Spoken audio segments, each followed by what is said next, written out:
오늘 저는요, 위기를 사명으로 전환하기, 이런 제목으로 하나님의 말씀을 증언하겠습니다. 지난 시간 우리는 에스더 3장을 통해서요, 권력의 중심에 서게 된 하만의 교활한 계략 때문에 이스라엘 백성들이 절실명의 위기를 맞이하게 되었습니다. 하만의 악한 계획으로 인해서 모든 유다인들은 11개월 후에 몰살될 위기에 처하게 되었습니다. 이런 위기 상황을 인식한 모르드게의 반응이 본문 1절에서 이렇게 기록되어 있습니다. 제가 하겠습니다.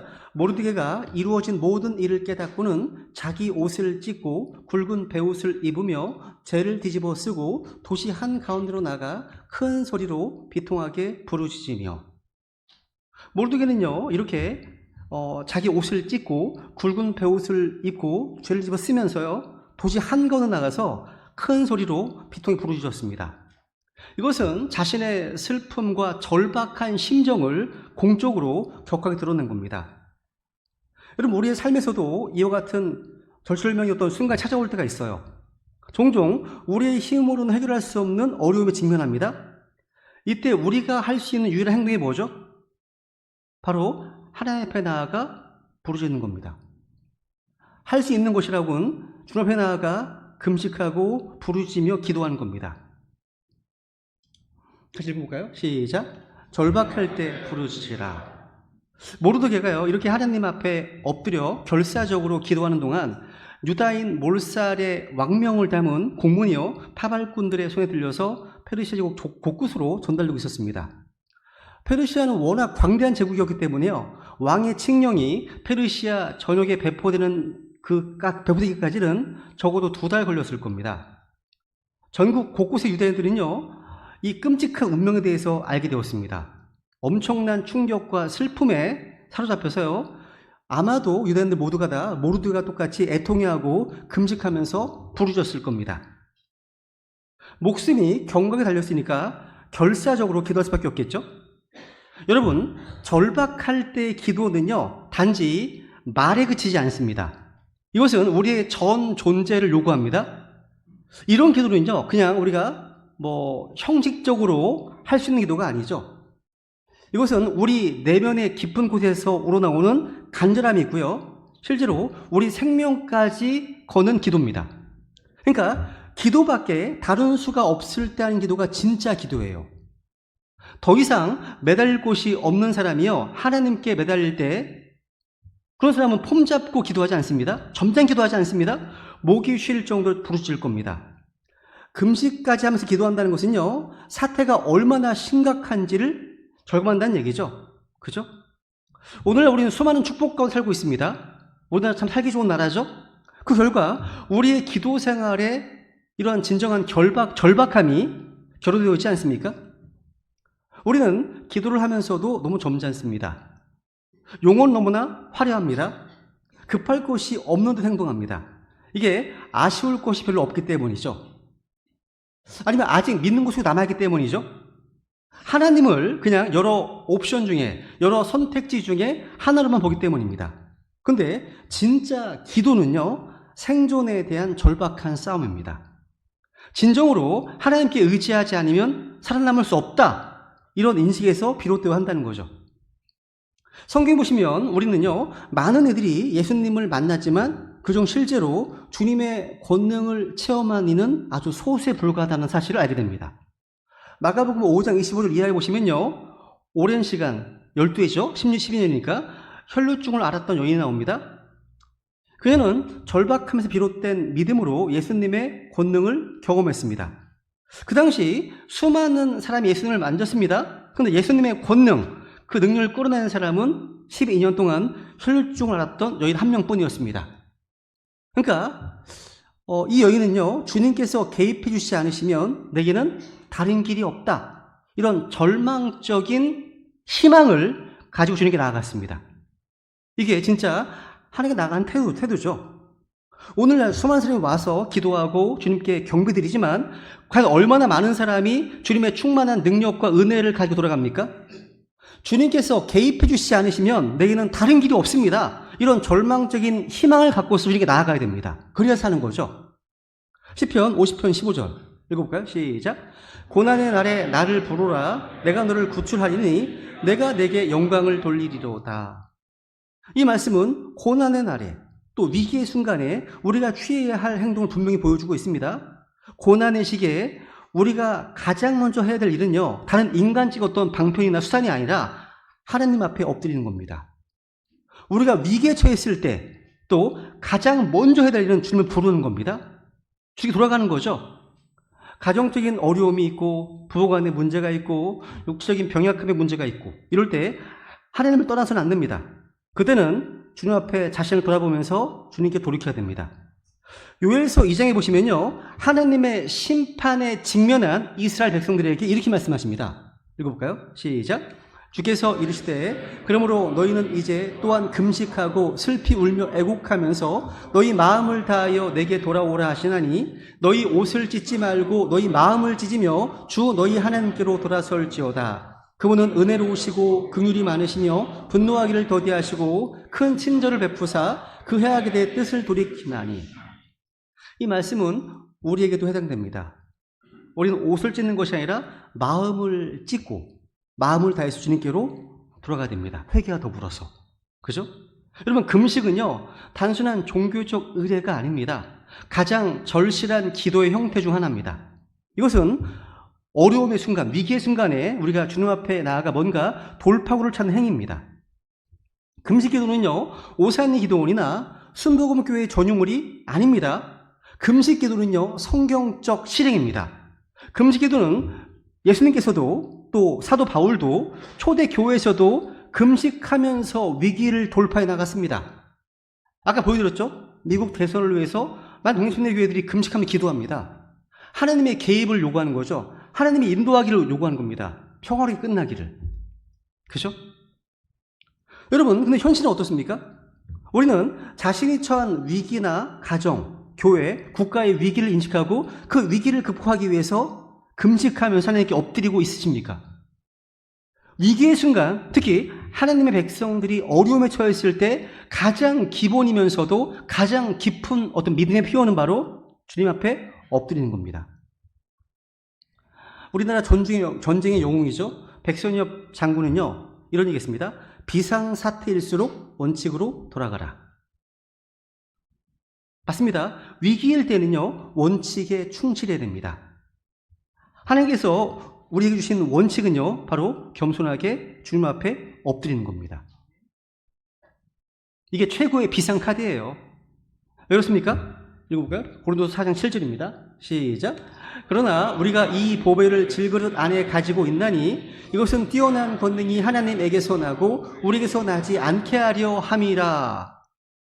여러분, 우리가 하나님께 엎드린다는 것은요, 우리 자신의 무력함을 인정하고 하나님의 권능에 전적으로 의지한다는 말 아닙니까? 여러분, 산에서 길을 잃으면 골짜기를 헤매지 말고 어디 가라고 얘기하죠? 높은 곳에 올라가라. 이런 말 합니다. 높은 곳에 올라가면 길이 보입니다. 그렇습니다. 우리의 인생길이 보이지 않으면 우리는 높은 곳, 가장 높은 곳, 하나님께로 돌아가야 됩니다. 오늘 본문에 보시면요, 앞뒤가 다 막혀 있어요. 어떻게 할 방도가 없습니다. 너무 암담해요. 그런데 하늘은 열려 있습니다. 여러분, 방향을 잃었을 때 북극성을 보듯이 하나님께로 돌아가면 길이 보인다는 거죠. 여기서 우리는요, 금식 기도를 통해서 앞뒤가 콱 막힌 어려운 상황을 하나님의 백성들이 극복했음을 배우게 됩니다. 저희들이 수요 집회할 때요, 이제 같이 기도하잖아요. 그때 가장 먼저 기도하는 기도 제목이 바로 뭡니까? 구원받지 못한 가족들의 구원을 기도합니다.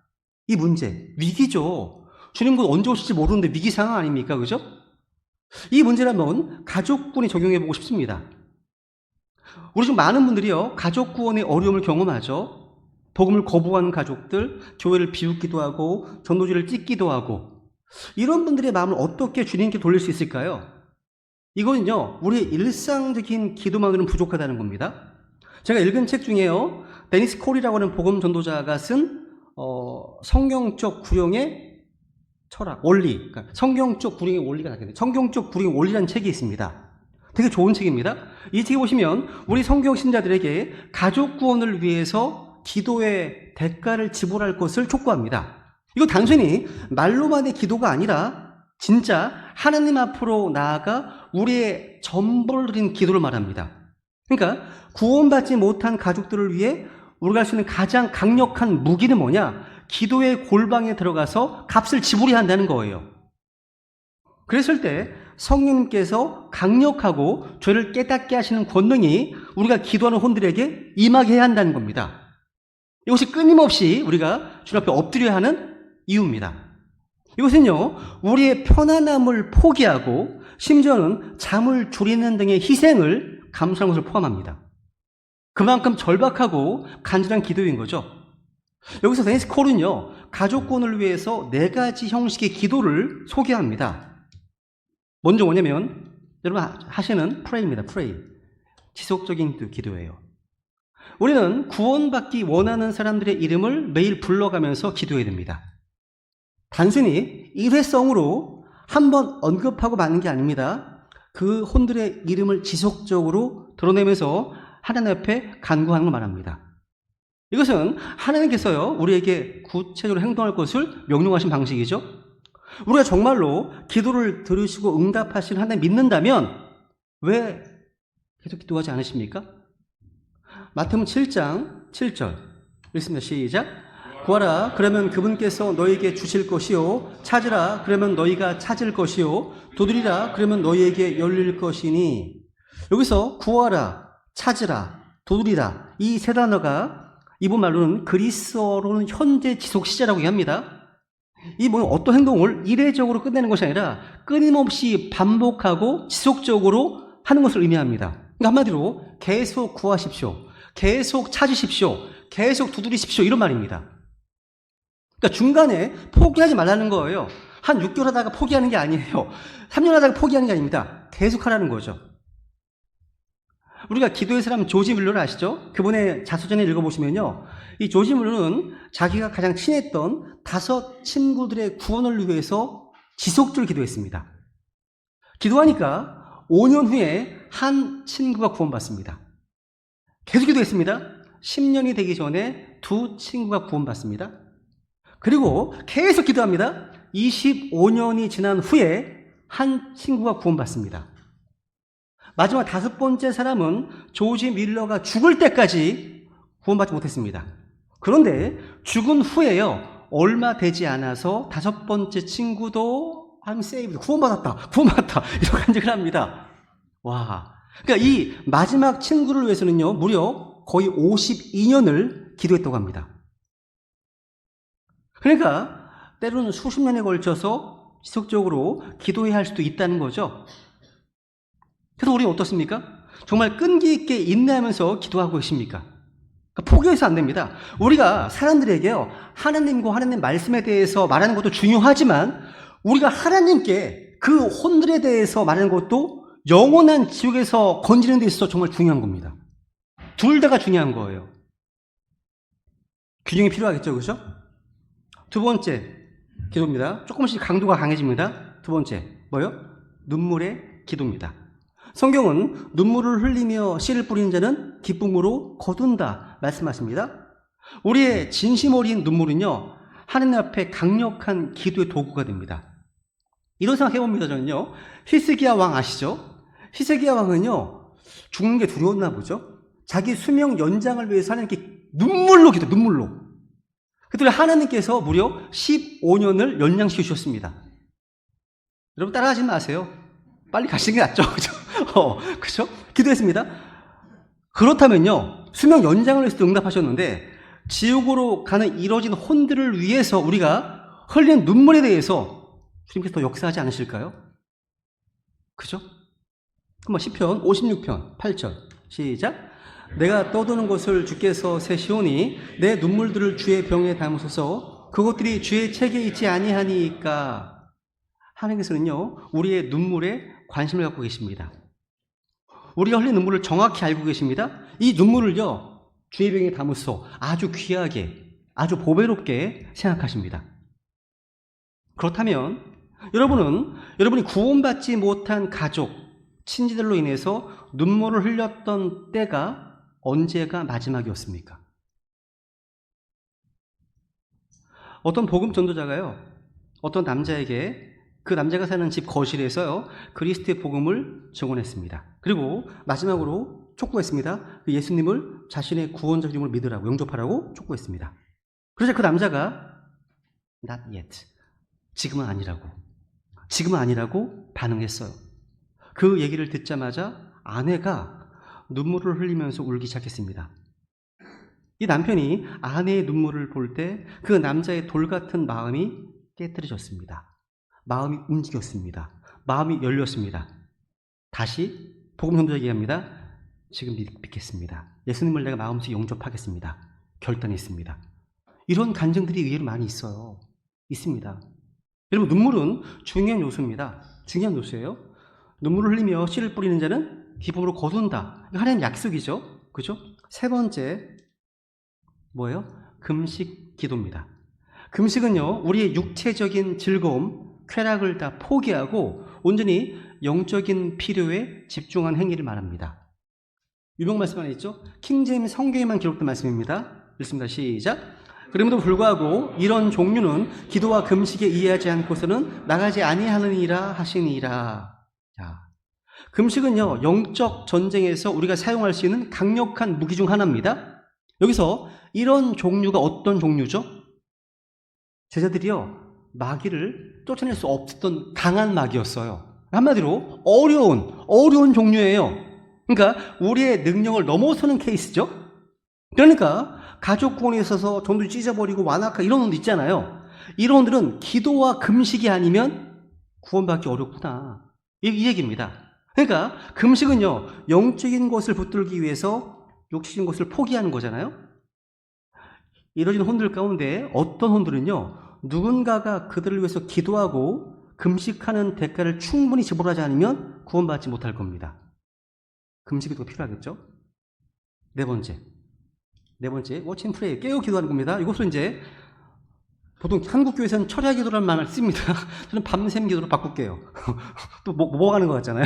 밤샘 기도. 성경은 깨어 기도라고 말씀하십니다. 금식 기도가요, 뭔가 자기 육식의 어떤 즐거움을 포기하는 거라면 깨어 기도하는 것은 잠을 포기하는 겁니다. 잠을 포기하는 거예요. 철야 기도죠.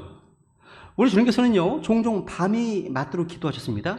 12 사도를 뽑기 전에 그렇게 기도하셨습니다.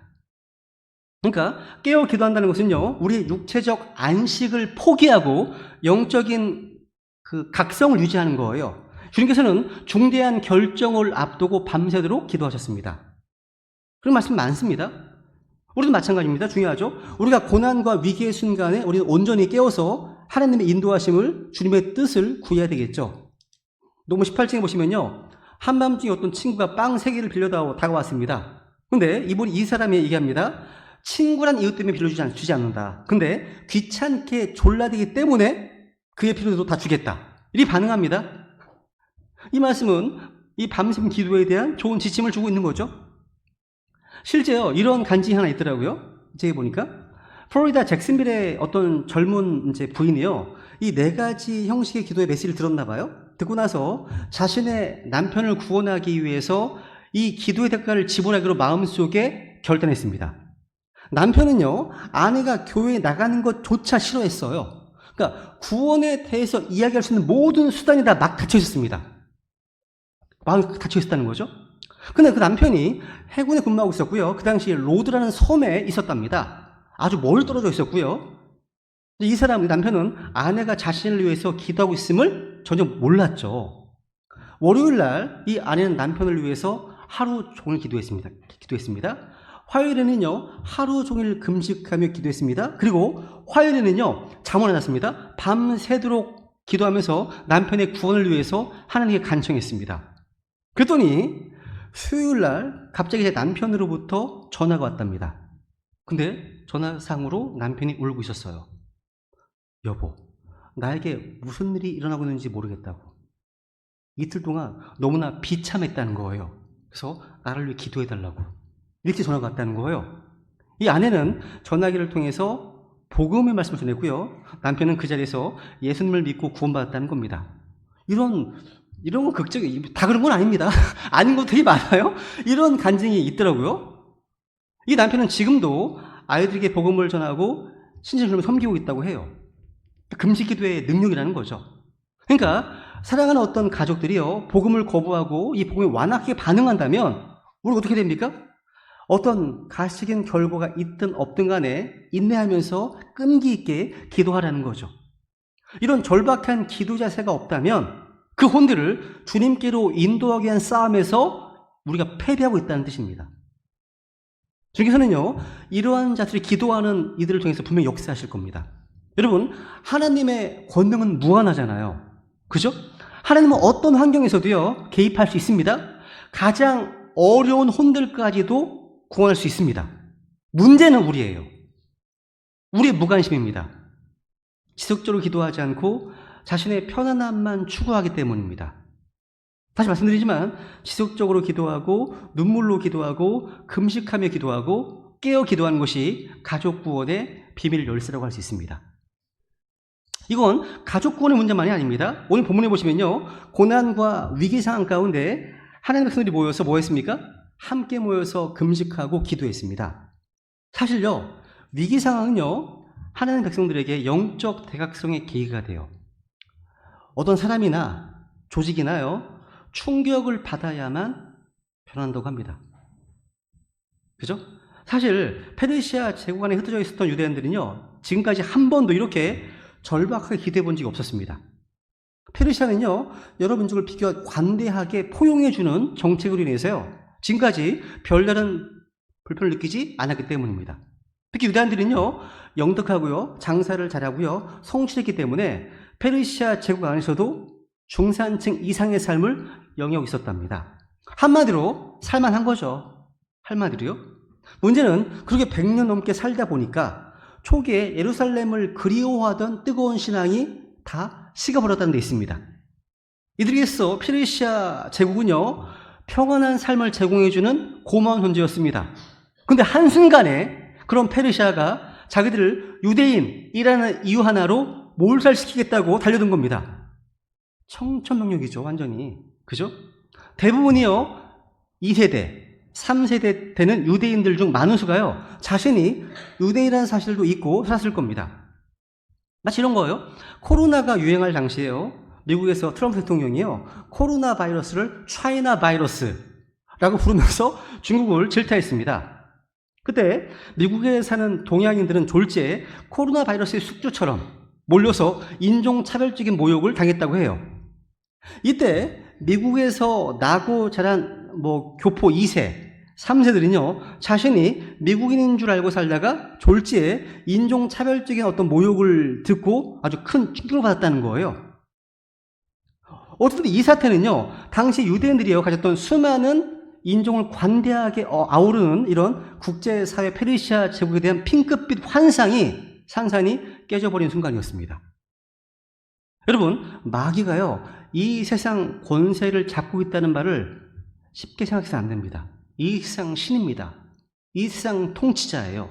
지금 눈에 보이는 상황에 현혹돼서는 안 됩니다. 마귀는요, 우리가 잘못한 것이 없어도 우리가 예수님의 피로 구원받은 하나님의 자녀라는 이유 하나만으로도요, 우리에 대한 적개심을 불태웁니다. 우리의 원수예요. 대적입니다. 그 마귀가 세상 권세, 즉 정치, 경제, 언론, 문화를 다 장악하고 있는 거예요. 기회가 되면 가차없이 그 날카로운 발톱을 드러낼 겁니다. 이게 세상이에요. 이 세상이 우리의 소망이 아니죠. 그죠? 지금 유대인들은요, 페르시아 제국 뒤에 있는 마귀의 실체가 얼마나 무서운지를 깨닫게 된 거예요. 전에 못 보던 영적 전쟁의 실체를 깨닫게 되니까 유대인들은 이제 목숨 걸고 기도하는 수밖에 없었습니다. 그러니까 영적 전쟁의 실체를 보기 전에는요, 기도가 영적 전쟁이라는 사실을 알지 못하기 때문에 좀 형식적이고 좀 메마른 기도를 합니다. 근데 발등에 마귀의 영적 공격이라는 불똥이 떨어지게 되면 정신이 번쩍 듭니다. 그때부터 이들은 이제 그리스도의 군대로 이제 돌아오게 되는 거죠. 유대인들은 목숨을 걸고 하나님께 금식하며 기도했습니다. 아니라던 그들의 신앙에요, 불이 붙으면서 포효하는 사자처럼 그들의 영적 야성이 살아난 거죠. 이런 영적 각성은요, 이때부터 15년 뒤인 BC 458년이죠. 에스라가 이끄는 2차 포로 귀환 사건의 결정적인 영적 준비가 됩니다. 아마 에스더 때 이런 큰 위기와 구원이 없었다면 유대인들은요, 페르시아라고 하는 환상을 가지고 나태하게 살고 자신들이 예루살렘으로 다시 돌아가야 한다고 하는 그것도 잊고 살았을 겁니다. 그렇기 때문에 당장은 생사를 오가는 큰 위기였지만 이 상황은요, 하나님 백성들로 하여금 자신들이 세상에 속한 자가 아니구나, 하나님 백성이구나 라고 깨닫게 해주는 영적 각성의 계기가 되었다는 사실. 이렇게 하나님께서 허락하시는 모든 고난에는 뜻이 있다는 사실. 그죠? 그리고 이제 이런 위기 상황에서요, 모르드가 보여준 행동이요, 저에게는 굉장히 큰 도전이 됐습니다. 감동이 됐어요. 모르드게는요, 자기 개인적인 안위를 추구하지 않고 함께 살 수 있는 길 모색했다는 사실이죠. 1절 보세요. 1절 다시 보세요. 읽겠습니다. 시작. 모르드게가 이루어진 모든 일을 깨닫고는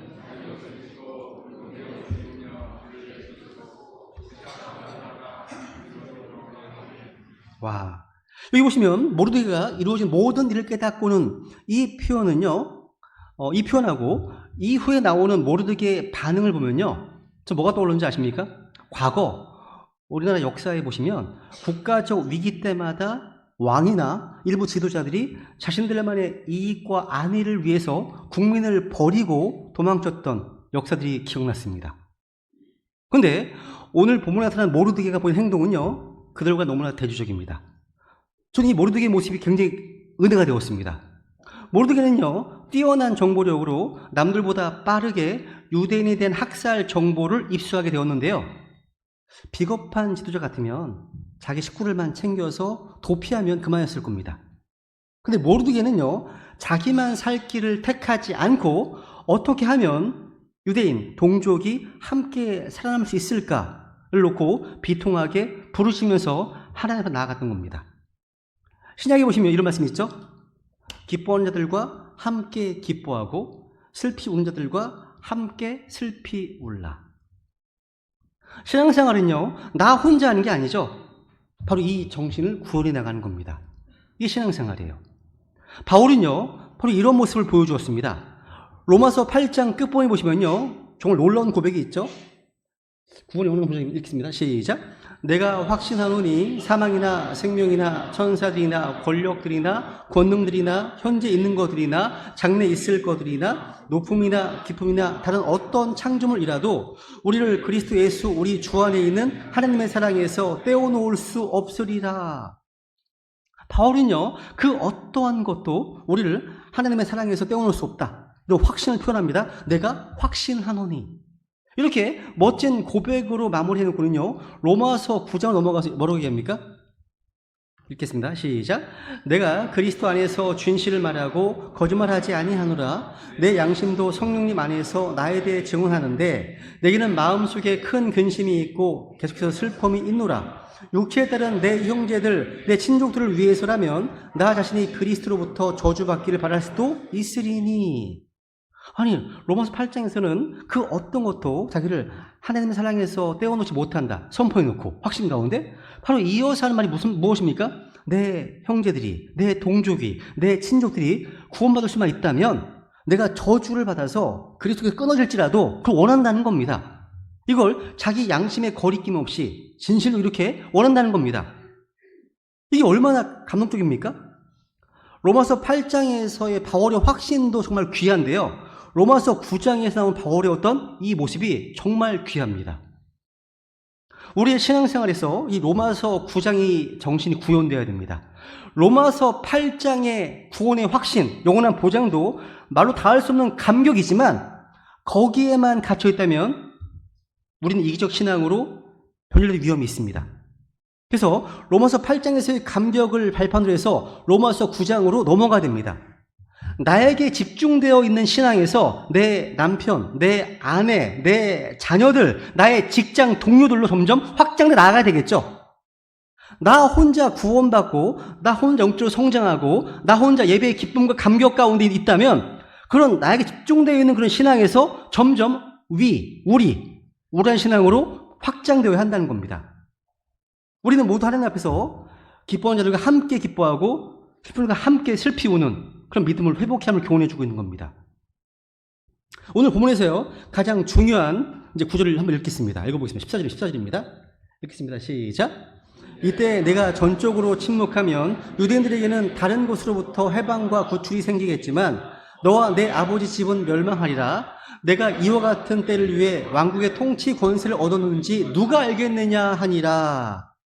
와, 저 여기서요, 모르드게를 표현할 수 있는 두 개의 단어를 보게 됩니다. 이 두 개의 단어를 보면서 이제 설교를 마치려고 하는데요. 첫 번째는요, 확신이라는 단어입니다. 확신. 본문 8절에 보시면 모르드게 에스더 왕후에게 절망적인 우리 민족을 위해서 왕 앞에 직접 나아가서 간청을 부탁합니다. 그런데 에스더는 처음에 이 부탁을 거절합니다. 자기 입장에서는 불가능한 일이기 때문이죠. 지금 나갈 수 없는 상황이잖아요. 그러자 14절에서 모르드게가요, 딸처럼 길렀던 에스더를 아주 추상같이 꾸짖습니다. 이 모르드게의 꾸짖음의 핵심이 무엇인지 아십니까? 왕후인 네가 안 나서면 우린 다 죽는다. 제발 살려달라. 이게 아니에요. 아닙니다. 네가 안 나서도 하나님께서는요, 다른 누군가를 통해서라도 우리를 구원해 주신다. 하지만 너가 비겁하게 일에 나서지 않으면 너는 망하게 된다. 네 집안은. 이 핵심입니다. 이 핵심이에요. 저는 모르드게의 확신과 그에 따른 행동을 보면서 도전이 됐습니다. 우리도 이런 확신을 가지고 살아야 됩니다. 앞에서 본 이 바울의 확신, 이것 아닙니까? 내가 확신하노니. 여러분, 우리가 하나님 앞에서 또 세상 앞에서 당당할 수 있는 근거가 바로 이 확신이에요. 내가 어떤 형편에 있을지라도 나는 망하지 않는다. 나는 망할 수 없다. 하나님 사랑에서 끊을 수 없는 사랑이 나한테 있다. 이런 확신이 있을 때 당당할 수가 있죠. 그렇죠? 모르게 이 생각 밑바닥, 이 확신이 있었습니다. 그래서 에스더 앞에 당당할 수 있었던 거예요. 이 모르드게의 확신이요, 혼란스럽고 두려운 일이 많은 이 세상을 살아가는 우리의 고백이 되고 우리의 확신이 되기를 간절히 원합니다. 두 번째, 모르드게를 표현할 수 있는 두 번째 단어가 있습니다. 콜링, 미션, 사명, 소명, 이렇게 부를 수 있겠습니다. 여기 보시면요, 다시 보세요. 보시면요, 너가 이와 같은 때를 위해 왕국의 통치 권세를 얻었는지 누가 알겠느냐? 이렇게 얘기하지 않습니까? 저는 종종 너가 이와 같은 때를 위해 들어갔는지 누가 알겠느냐? 이런 고백을 독백처럼 하곤 합니다. 그러니까 우리의 삶 가운데 가정이나 직장이나 교회에서 어렵고 고통스럽고 힘든 일을 만날 때, 또 답답한 일을 만날 때 이와 같은 때를 위해 들어갔는지 누가 알겠느냐 고백하는 거예요. 이 말씀에는요, 중요한 핵심 포인트가 하나 더 담겨 있습니다. 모르드게는요, 지금 에스더가 왕후의 자리에 올라간 것 자체를 성공이라고 생각하고 있지 않습니다. 에스더가 왕국에 들어가서 왕후의 자리에 올라간 것은 그 자체가 성공이 아니라 이와 같은 때를 위한 것, 한마디로 사명을 위한 것이기 때문에 높은 자리에 올라갔다고 손뼉칠 일이 아니라는 겁니다. 이게 중요한 포인트예요. 이것이 이 세상의 가치관하고요, 우리 구원받은 성도들이 가져야 할 가치관과의 결정적인 차이입니다. 세상 사람은요, 왕후의 자리에 올라간 것 자체를 성공이라고 얘기합니다. 그러나 모르드게의 시선에서는요, 그게 성공이 아닙니다. 그것은 하나님의 부르심, 소명을 위한 보조 수단에 불과한 겁니다. 모르드게는요, 성공을 사명과 연결하고 있습니다. 우리는 이 세상에서 성공한 사람들의 그 신분, 위치를 볼 게 아닙니다. 그 성공이 사명과 연결되어 있는지를 봐야 됩니다. 그리고 그것을 평가해야 되는 겁니다. 누군가요, 자기 인생의 4가지 사명을 이렇게 고백했습니다. 첫째, 남들보다 더 가진 것이 있다면 그것은 포기하는 사명이다. 둘째, 남들보다 아픈 상처가 있다면 그것은 고통이 아니라 사명이다. 셋째, 남들보다 더 설레는 꿈이 있다면 그것은 망상이 아니라 사명이다. 넷째, 남들보다 더 부담되는 어떤 것이 있다면 그것은 강조가 아니라 사명이다. 창세기 40장에 보시면요, 해석은 하나님께 속한 것이다 되어 있습니다. 역시 인생은 해석입니다. 이것은 우리가 가진 모든 것이 단순한 소유가 아니라 하나님께서 우리에게 부여한 사명의 일부라는 겁니다. 우리가 받은 모든 좋은 것, 재능이든 부유함이나 능력, 이것들은 다 다른 사람들을 섬기고 하나님의 걸 확장하는 데 사용돼야 한다는 겁니다. 그리고 고통이나 시련, 상처도요, 우리를 단련하고 더 성숙하게 만드는 도구로 사용될 수 있습니다. 이를 통해서 비슷한 처지에 있는 지체들을 진정으로 이해하고요, 그들을 위로할 수 있는 겁니다. 또한 하나님께서 우리에게 주신 꿈이나 부담도요, 자기를 위한 것이 아니라 하나님 부르심이라는 거죠. 뭔가 많은 부담이 됩니다. 제가 뭔가 성도님에게 부탁할 때 있잖아요. 내년부터는 뭐 좀 맡아주십시오. 저 너무 부담이 됩니다. 이렇게 하잖아요. 그 부담이 하나님의 콜링일 수 있다는 거. 정말 기도해 보세요. 네. 그러니까 우리가요, 어떤 환경에 처해 있느냐, 이게 중요한 게 아닙니다. 환경을 해석하는 힘, 이게 중요하죠. 똑같이 어려운 환경을 만나도요, 어떤 사람은요, 자기가 만난 고통을 잘못한 척해서 난 저주받은 인생이야. 나 같은 건 죽어도 아무 쓸모도 없어. 아무도 슬퍼하지 않을 거야. 이렇게 생각하면서 자살을 생각하는 사람이 있는가 하면, 아픈 상처가 있으면 그것은 고통이 아니라 사명이다 라고 해석하면서 인생을 개척해나가는 사람이 있다는 사실이에요. 모르드게는요, 자기에게 주어진 이런 상황을 올바로 해석할 힘이 있었습니다. 에스더가 왕후의 자리에 오른 것 자체가 와, 왕후 됐다, 박수치고 좋아할 일이 아니라는 거예요. 그것은 단지 디딤돌에 불과하다는 거예요. 무엇을 믿는 분들이요? 하나님의 사명이요. 그러니까 이와 같은 때를 위함. 따라해보세요. 이와 같은 때를 위함. 그렇죠. 이 해석의 힘이요, 모르드게와 유대 민족을 살리는 길로 나가게 한 겁니다. 그러니까 우리가 은혜를 받았다면 거기에 사명이 있구나, 이걸 자각해야 됩니다. 그러니까 우리끼리 배 두드리면서 우리만 잘 살면 됐지, 이런 세상적인 가치관에 젖어있을 것이 아니라 끊임없이 우리 물어야 돼요. 자신에게 물어야 됩니다. 이것은 무엇을 위함인가? 이와 같은 때를 위함이 아닌가? 그러니까 내가 받은 이 은혜를 어느 곳에 사용해야 할 것인가 물어야 됩니다. 지금 자신이 너무 힘들고 고통스러운 상황 가운데 계십니까? 가족간의 문제뿐만 아니라 어떤 믿음의 갈등이 있으십니까? 부부간의 관계에서, 또 자녀 양육에 있어서 너무 힘들고 어려운 처지에 계십니까? 아침에 일어나는 게 고통이고 앞으로 하나도 안 보이고 언제까지 될 것인가, 이런 모든 막막한 상황 가운데 계십니까? 이런 상황 속에도요, 하나님의 말씀을 통해 주시는 이 믿음과 확신을 붙잡으시기 바랍니다. 이와 같은 때를 위함이라는 믿음 말입니다. 이것은 사명을 감당하기 위한 과정이라는 거죠. 그죠? 눈에 보이는 절방의 전부가 아닙니다. 사명을 이루기 위한 과정인 줄 믿으시기 바랍니다. 우리 시간 이제 눈을 감으시기 바랍니다. 우리 구원받은 성도들은요, 지금 이 마지막 날 한가운데 살고 있습니다. 아주 위험한 때죠. 마귀와 세상과 육신이요, 우리를 공격하고 있습니다. 마귀가 우리로 하여금 하나님께 나아가지 못하게 하려고, 진리의 지식 가운데 이르지 못하게 하려고 우리를 시험하고 공격하고 있습니다. 우리는 지금 영적 전장터 한복판에 살고 있습니다. 이런 위기를 인식하고 깨어 기도하는 가운데요, 우리 뒤에서 우리의 모든 삶의 환경들을 배열하시고 도우시는 하나님을 신뢰하시기 바랍니다. 여러분에게 어려운 문제가 있으십니까?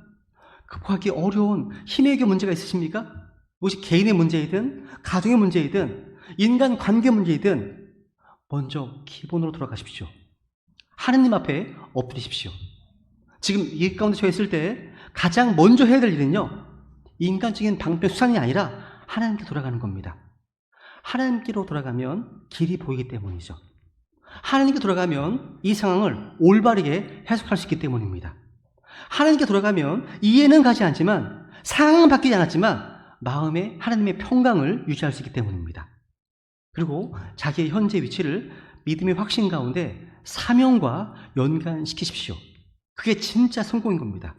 우리 이 시간 주신 말씀을 기억하시면서 자신을 돌아보시고 또 회개하면서 결단하기 원합니다.